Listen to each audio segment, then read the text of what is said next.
We are back with another review, and today we are checking out these green apple flavored rolling papers by Hornet. So without further ado, let's hop right into the review. So right off the bat, we got the stock photos of some wet apples. We got some nice green apples over there. Natural is the claim. We don't think so. King size is the size. Little green splash with the green apple. And we got Hornet Danger in the corner there, and we got Hornet Danger here on the back. We got finest quality rolling papers. We know they're not. We got 32 leaves on either end cap right there. And then we got 32 flavored papers in the bottom. So we got paper made in the EU. We got some more stock pics of some wet apples. And then we got the papers themselves. Let's check those out.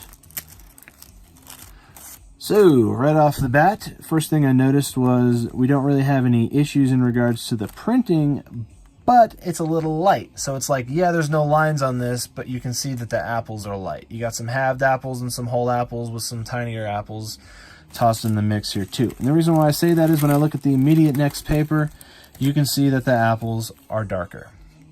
You can definitely see the apples are darker. So I just don't get why they couldn't get the printing done right on these papers. Now, after pulling the first few papers, this seems to be one of those packs that doesn't have one of those paper printing problems on them, except for just the first page had some light colored apples when compared to the other papers. So I have no idea what was going on with the printer on each pack. It's almost like each pack has errors in the pack, and I don't get that. But the paper technology is a vertical striping right here. We have the natural gum strip, or so they claim, natural, which does leave a nice flavor of envelope glue on your tongue basically when you roll that, which doesn't go away, by the way, at least till after you're done with your J.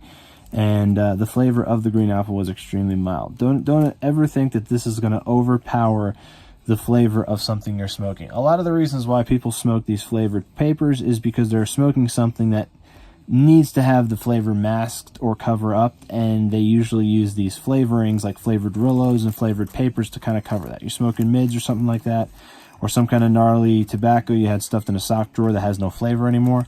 You roll it up and you put it in one of these, and now you got something that's at least flavorful that you're smoking. That's the whole point behind flavored papers and flavored Rillos and flavored tobacco wraps, is to have flavor. The flavor is the point. If it wasn't flavorful, don't call it a flavored paper. Something like this is not something you're going to want to roll up to mask or cover up any other types of flavors that you have going on.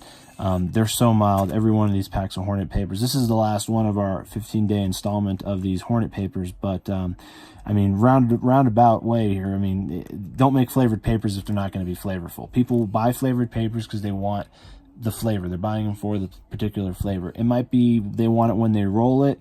They might want it every time they put their lips to their J, and they want to have that little hint of flavor. But either way, they want to have flavor. And this doesn't have it. They don't have, none of their papers had it at all. They were all mild. These are mild, extremely mild. They definitely didn't rip off GCJ the way that they probably should have. I think they could have done a better job. But, you know, what are you going to do? The focus here seemed like it was cutting corners and not bringing a quality product to the market. You know, when you cut corners on stuff like this, and you're obviously not proud of what you put into your papers because you didn't advertise it at all on the box or the pack.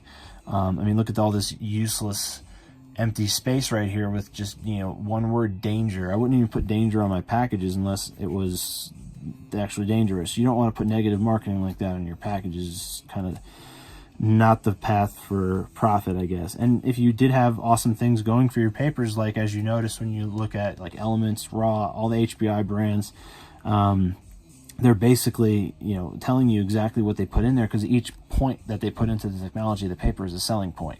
With this, we have no points. We have, the only points they have is how many packs, how many leaves come in the pack, the fact that they're flavored, danger, and natural gum. I mean, natural could mean anything. So natural can literally be anything.